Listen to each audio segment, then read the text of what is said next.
The United States Supreme Court stands as the final authority on American law, holding a unique and powerful position in the nation's government. It stands shoulder to shoulder with the President and Congress as a co-equal branch, forming the backbone of the federal system and ensuring that no single branch dominates the others. The court's 9 justices, each appointed for life, are entrusted with interpreting the Constitution and making sure that laws are applied fairly and consistently across the country.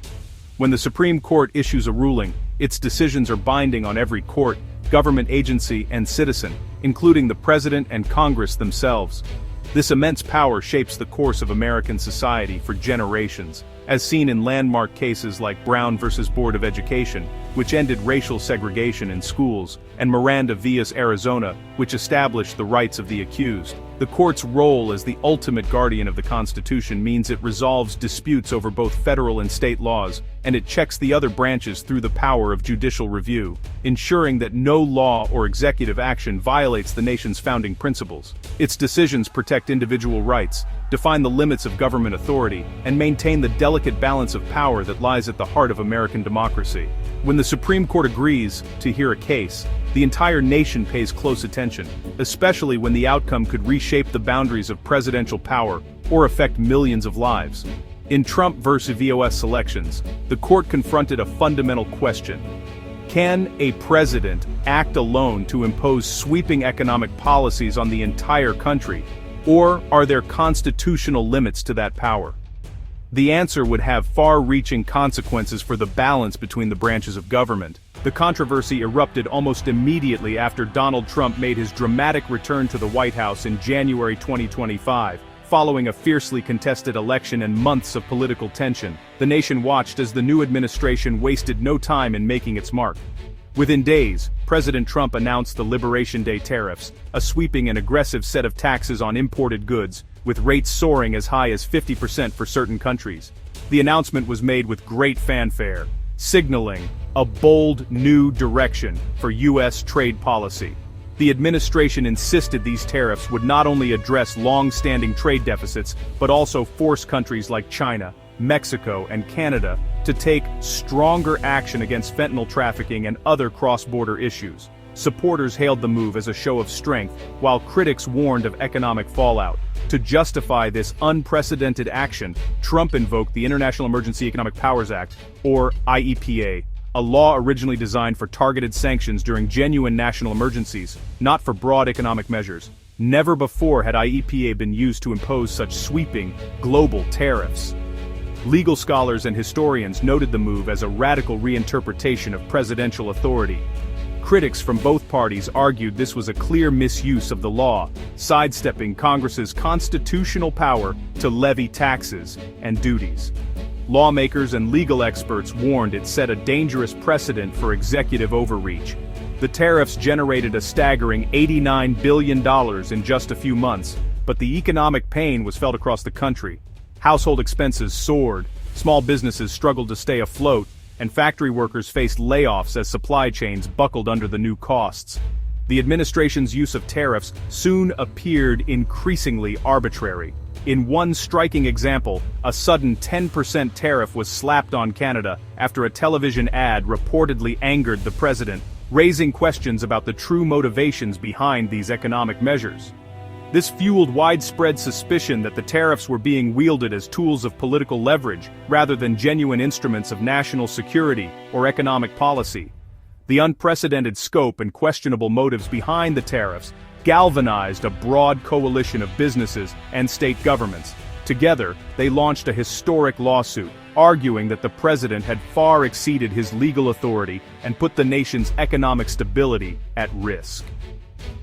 The stage was set for a landmark legal battle at the Supreme Court, one that would test the limits of presidential power and reshape the future of American trade policy. When the case reached the Supreme Court, the constitutional conflict was clear. Challengers, businesses and states, argued that only Congress can impose tariffs and that IEPA was never meant to grant the president such sweeping power. They invoked the major questions: doctrine. Only clear congressional authorization allows such significant executive action. Lower courts agreed, finding Congress likely never intended to hand over its core tariff power. The Trump administration countered that IEPA's text gave the president broad authority during emergencies, essential for national security.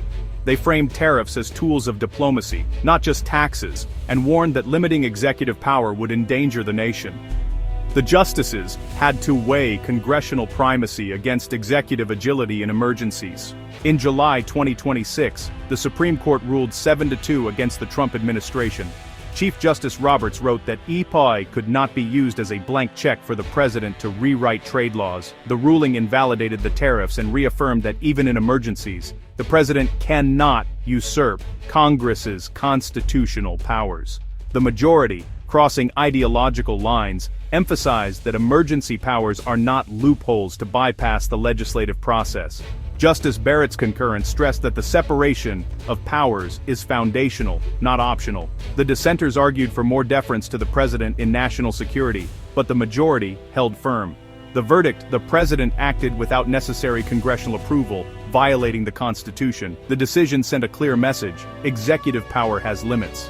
The Supreme Court's decision echoed historic cases like Youngstown versus Sawyer, reminding the nation of the enduring tension between executive power and constitutional limits. In Youngstown, the court famously blocked President Truman from seizing steel mills during the Korean War, a moment that tested the boundaries of presidential authority in times of national emergency.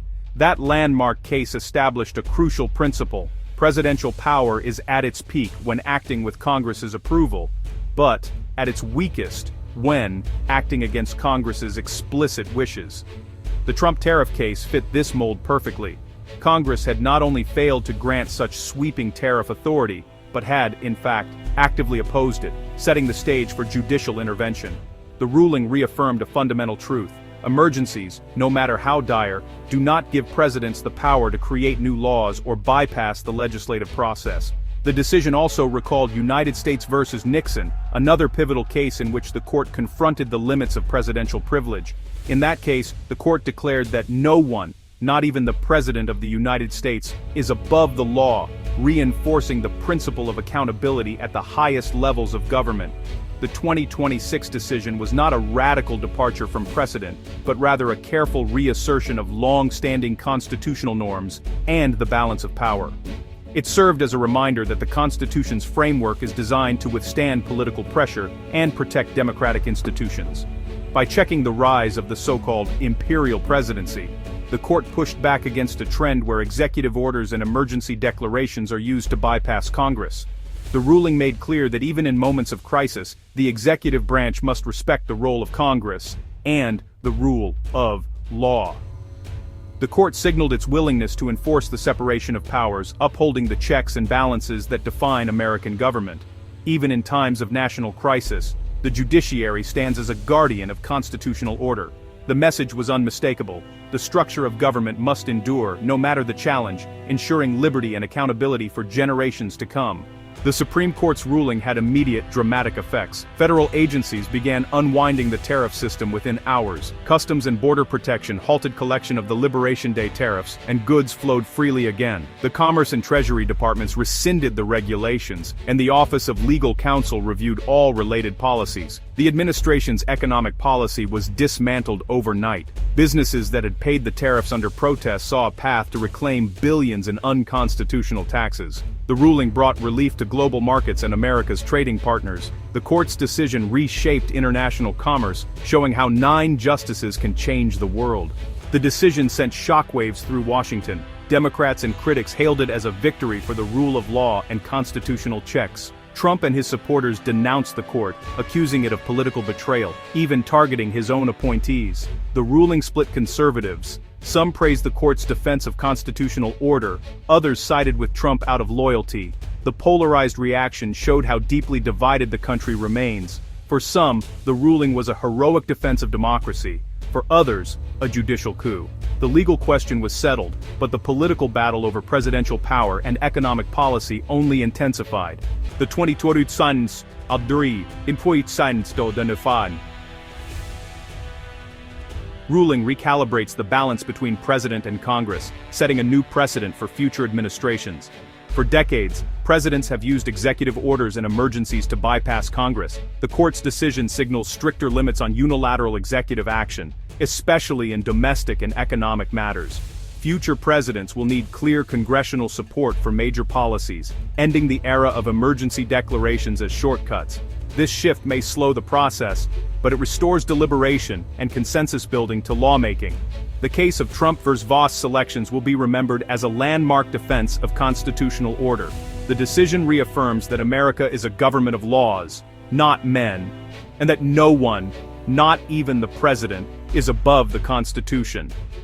By reasserting Congress's primacy and placing firm guardrails on executive power, the court defended the very structure of American democracy.